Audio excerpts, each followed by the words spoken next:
Hey, what's going on guys? Alex here with TFL, and right inside this box right here is what this company Fanttik claims to be kind of the next generation of portable air compressors. I reviewed a few different kinds of these in a couple different videos in the past, and this one is kind of the coolest looking and most modern that I've seen, so I'm hoping it works well because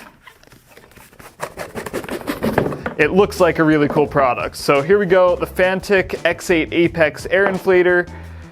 We'll get it out of the box, and basically in this video we're gonna run through a series of tests to see what this all can do, because this company claims that this T8 Apex inflator can do bicycle tires, sports balls, and even big off-road tires. On their website they even say Ford Raptor tires. So yeah, got the little air inflator there. We'll dive into that in 1 second.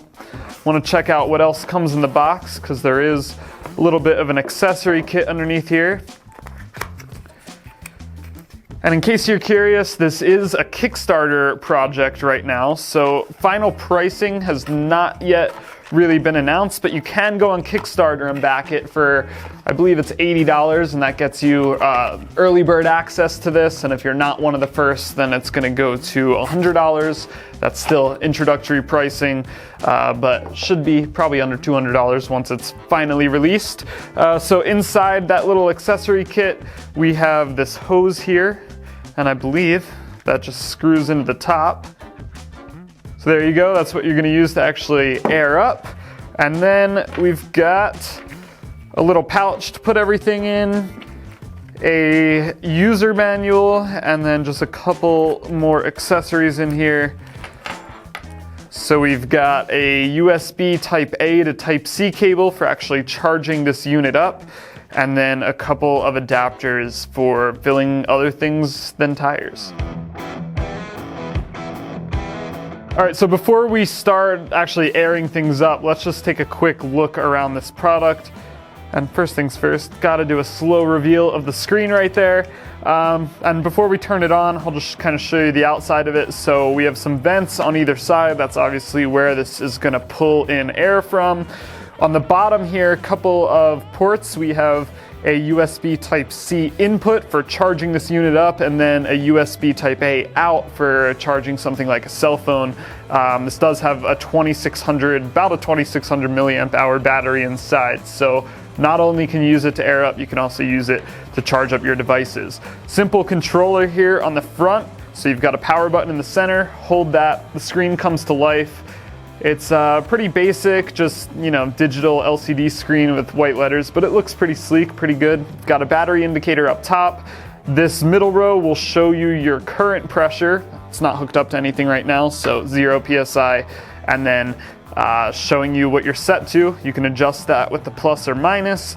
Power button turns the compressor on. You've also got a flashlight up top, which has a blinking function built into it as well.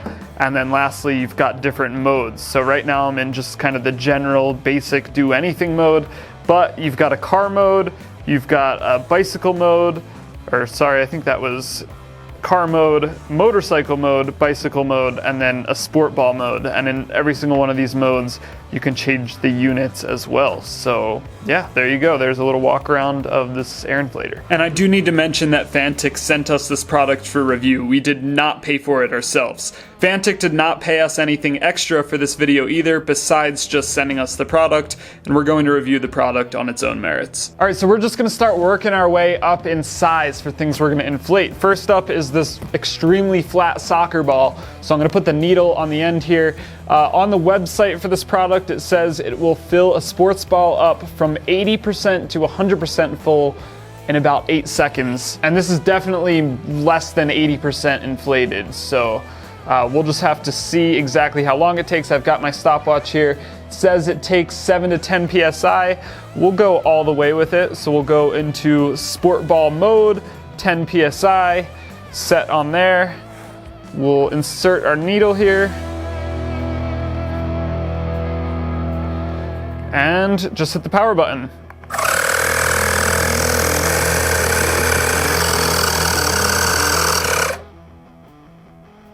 There we go. So I guess it didn't go all the way to 10 PSI. It looks like it stopped at 9, but I'll call that good enough. Our ball's a little leaky, I guess. That took about 40 seconds or so. Not a terrible result. One thing I did notice during that test is that the unit did like to vibrate and slide around on the table a lot, so maybe they should have put some rubber feet on the back or the bottom of this just so it would have a grippier surface to sit on. Small complaint, but seemed to inflate the ball. Let's move on to, I don't know, let's do a bicycle tire. And Case just told me he's pretty sure this is a volleyball, so it shows how much I know. Should probably move on to doing vehicles and not sports balls. No, they're flat. They're supposed to be flat. You're not seeing this.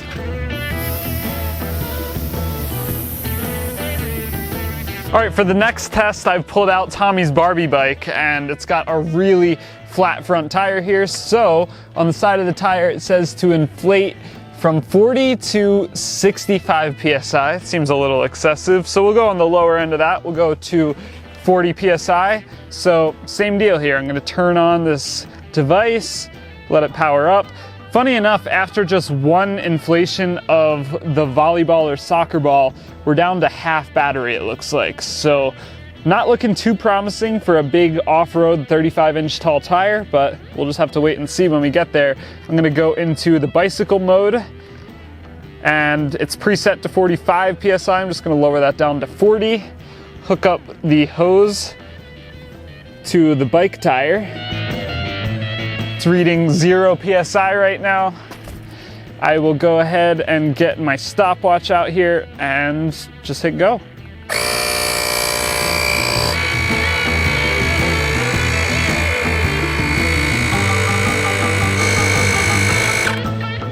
All right, there we go. Stop that. That was just under a minute, about 58 seconds. We're up to 40 PSI. Tire feels solid. I'd call that a successful test, and still looks like we're at half battery. So went down pretty rapidly on that first test, but we were still able to do the bicycle tire. Let's move on to a motorcycle.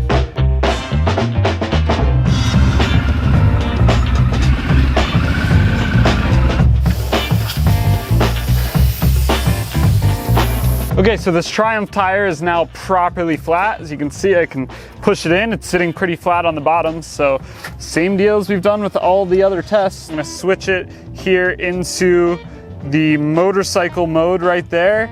I'm gonna switch the units into PSI. And I'm gonna go to 32 PSI on this bike.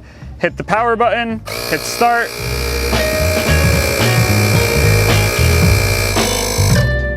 All right, so there you go. That took about 3 minutes and 40 seconds, filled it up to 32 PSI, no problems there. Let's move on to a car. All right, moving up in size, now we've got this, our Mini GP. It's got a proper size car tire on it, so let's air that down, make it flat, and repeat the process. I'm gonna switch this into the car mode here, so get the car icon to come up, switch it into PSI. Not a big fan that it switches units every time you cycle it on and off. I'd prefer to be in PSI all the time. Tommy's been running this car at 28 PSI, so set it to that and hit start.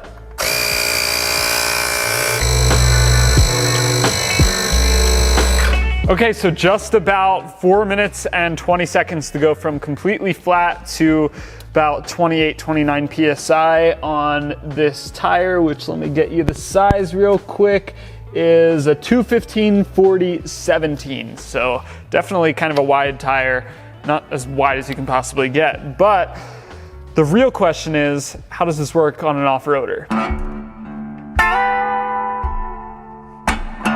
All right, so all that is great, but now for the real test. We do a lot of off-roading here at TFL, and the manufacturer of this claims that it can fill up off-road tires, side-by-side tires. They even say specifically Ford Raptor tires. We don't have a Raptor here, but we have something pretty close. Our Ford Bronco, which has 35-inch tall tires on it. So I really want to know, can this device air you back up at the side of the trailhead when you're, done off-roading for the day. So we're gonna air all 4 of these tires down to about 25 PSI. That's a good pressure for off-roading, and then try to fill them back up to the correct street tire pressure using just this device here. I will mention that we did all the first tests on one single charge. I then plugged it back in, let it charge up to 100%. So we've got as much power as we can possibly pack into this. Let's see if it'll air back up the Bronco. All right, so it says 23 PSI. I want to go back up to 32.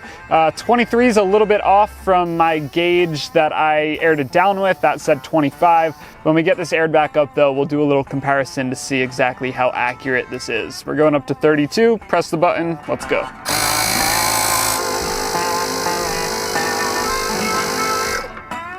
All right, and it just cut off. I'm gonna stop the timer right there. 7 minutes and 5 seconds to go from 25 to 32 PSI. Disconnect this here so I can show you the screen a little more closely. So I did drop down 1 bar of battery doing that first tire. So in theory, we should be at about 75% and have enough to do all 4. But let's start working our way around the corners of this and see if this one device on a single charge can actually get us aired back up after a day of off-roading. And before I do that, real quick, I just want to check the accuracy of the gauge on this product. So I've got my Motion Pro tire pressure gauge right now. I use this a ton, and I know that it is super accurate to plus or minus like 0.2 PSI. So this should give us an accurate reading. And this is reading over 35 PSI. So it looks like the gauge on the Fanttik is about 3 PSI over what it should be. All right, same deal, set to 32 PSI. It's reading 23. Once again, my gauge said 25. So we know this built-in gauge is a little bit off, but we'll hit power, hit start, let it do its thing.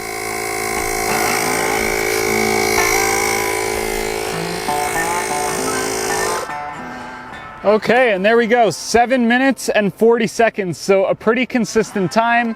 We are down to, it's really hard to see in the sunlight, but 2 bars of battery. Let's move on to the next one. Okay, well, I've run into my first real issue with this device, and that is the hose isn't quite long enough. The way I have the Bronco parked right now, the valve stem's kind of near the top of the wheel, and the hose just can't quite reach to get this device on the ground. So would like to see a longer hose. Yes, I could scoot the vehicle a little bit, get this valve stem to the bottom, but an easier solution would be a longer hose. And it's not even long enough to place at the top of the tire right here, which is what my initial plan was. So looks like I am gonna have to scoot the vehicle a little bit. There we go.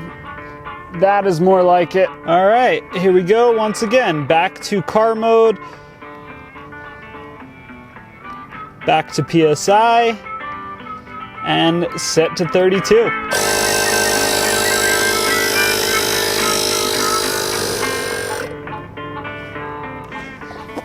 There we have it, 7 minutes and 15 seconds for the third tire. 1 bar battery remaining. It's gonna be close. Let's move on to the 4th tire. All right, here we go, last test. Battery indicator is blinking now. We'll see, crossing my fingers.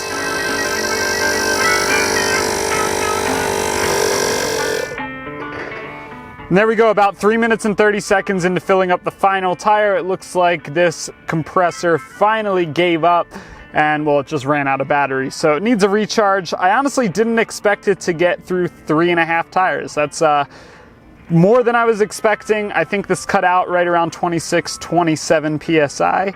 But not a terrible result. And there you have it, the Fanttik X8 Apex portable air compressor. It actually performed much better than I thought it would. I didn't have high expectations going into this. I've tested a lot of these in the past, and this one actually filled up more tires and quicker than many of the other products I've tested in the past.